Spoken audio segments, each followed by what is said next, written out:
This is a place where people still believe in spirits and turn to shamans for advice. At the same time, Buddhism here is widely practiced. People here believe in miracles just as much as they do in the powers of science. This is a land where time seems to have come to a standstill.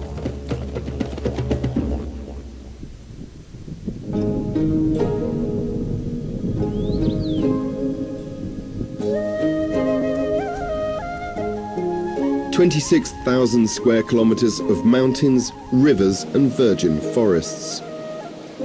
Humans are a rare sight here. The Okinsky District is situated in Buryatia's southwest, close to the border with Mongolia. It is one of Russia's most sparsely populated areas. Only 5,000 people live in a valley overshadowed by the Sayan Mountains. Most of them are Soyots. Their nomadic ancestors settled here hundreds of years ago. There is just one road that leads to the faraway region, which was only commissioned in 1993. However, numerous mountain streams often flood it, making travel impossible.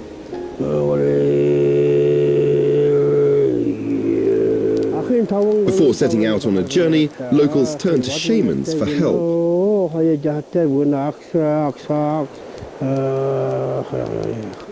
Badmar Dondakov wants to see his brother, who tends a herd of yaks high in the mountains.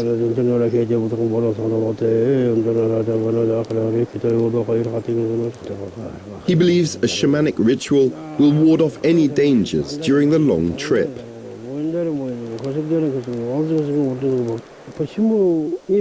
This is the right place for rituals. As you can see, 3 rivers meet here. The number 3 symbolizes life, spirituality and power. Here, rituals quickly purify people. Water absorbs bad energy to produce a sense of calm and gives an aura of protection.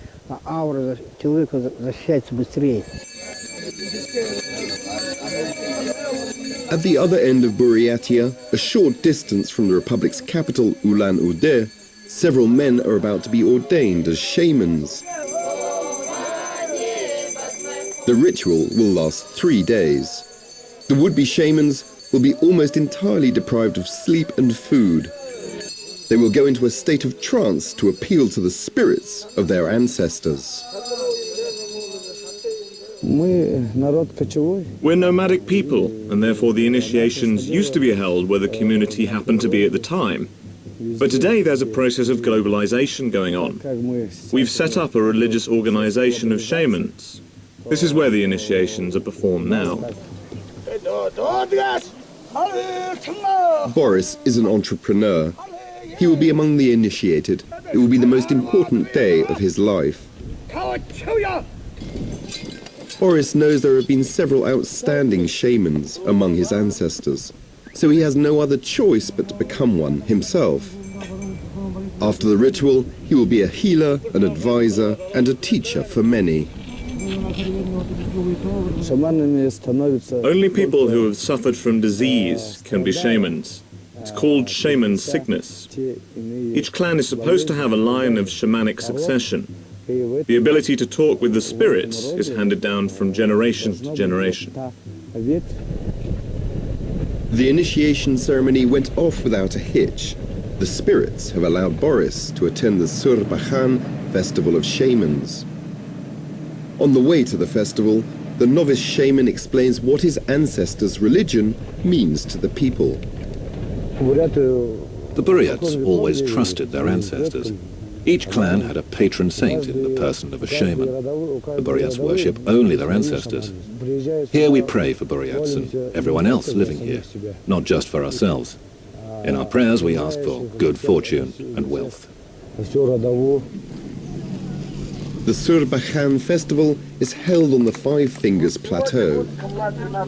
Last night, people gathered around a sculpture in the form of a hand pointing to the sky. The monument is believed to have been erected by ancient inhabitants of this land. They do look like 5 fingers sticking out of the ground. People say the other palm is located somewhere in Mongolia. In early summer, shamans began their rituals with a plea for people's well-being. I come here for the sake of my family's prosperity.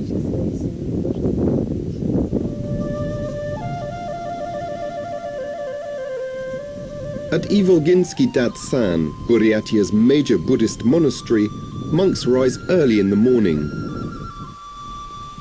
Sokto has to be up for the first prayer at 7 a.m.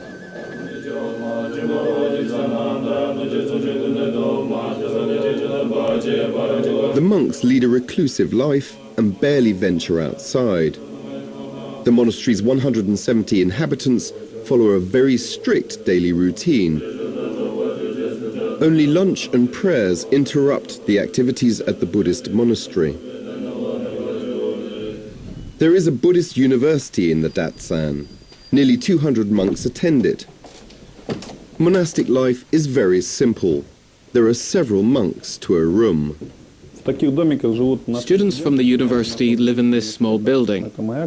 This is my bed. Third-year students also live here. There is also a room for the teacher. I found it difficult to adapt to the monastery's austere way of life, but you get used to it with the passage of time. The routine becomes part of your life. Sokto differs from his fellow students in many ways. Most monks begin practicing Buddhism from a young age. Sokto was well into his 30s before he decided to take it up, exchanging his shirt and tie for the crimson robe of a monk. I became disenchanted with conventional life. I realized that it would get me nowhere. That is when I decided to take the spiritual path. For the layman, Buddhism is just a religion. But for people who want to move forward and study the teaching in earnest, it is a boundless science. It is almost impossible to comprehend all of it, even if you spend a lifetime studying. Ivolginsky Datsan is considered one of the key spiritual centers of contemporary Buddhism in Russia. Hundreds of pilgrims come here every day. To begin with, they go through a special ritual. They need to spin Buddhist drums as they make several rounds of the Datsan. Each of the drums contains thousands of sheets of paper with prayers inscribed on them. It is believed if you spin a drum once, you have to read all the prayers in it. This simple method may improve your karma, which Buddhists believe affect the chances of reincarnation.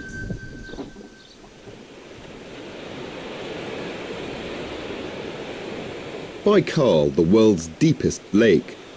Local tribes worshipped it long before the arrival of Russian colonists.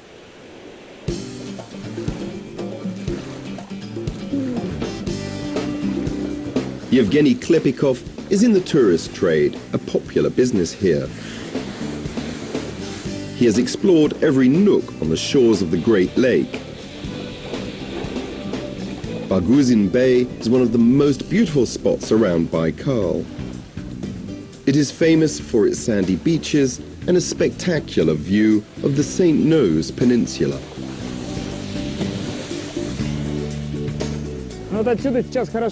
From here, you get a good view of the St. Nose Peninsula and Mount Markov with its snowy top. The snow is still there, even though it is the month of June now. The beach is about 30 kilometers long. It's the longest beach on Baikal.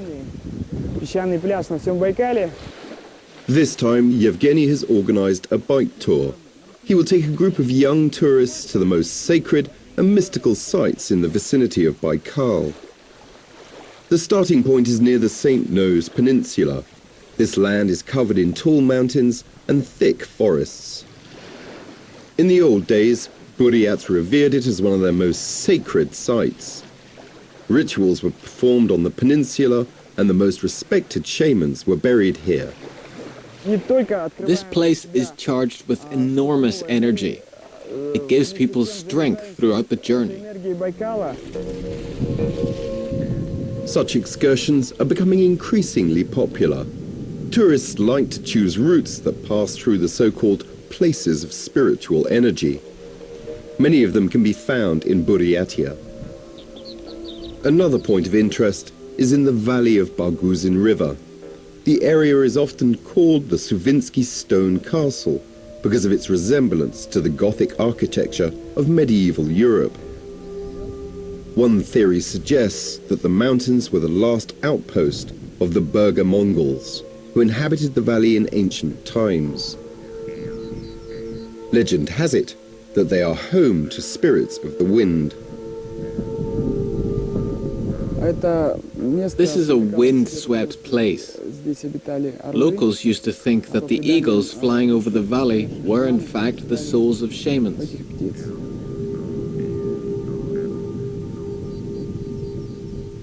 In the Okinsky District on the other side of Buryatia, Badma Dondakov is going up to see his brother. On his way, he will pass by a sacred place.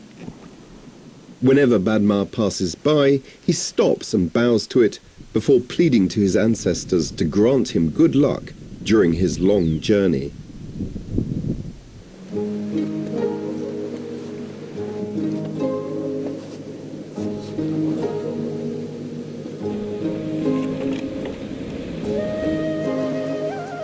Meanwhile, Badma's brother Bulat and his wife are treating yak skins.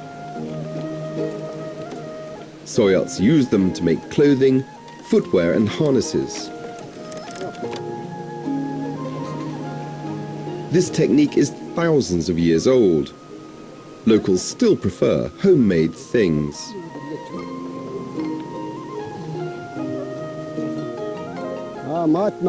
My mother taught me the skill.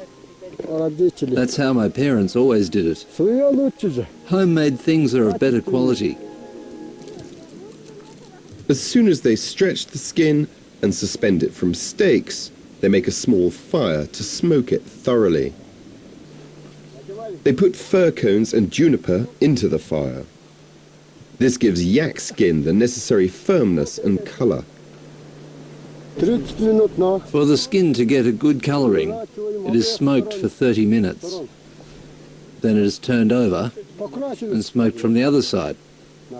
As a result, the skin turns orange. Bulat hasn't seen his brother for half a year. Like their ancestors, Soyots spend most of their lives in temporary camps.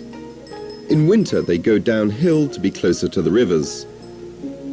In summer, they use the passes to reach pastures up in the mountains. There are no roads here.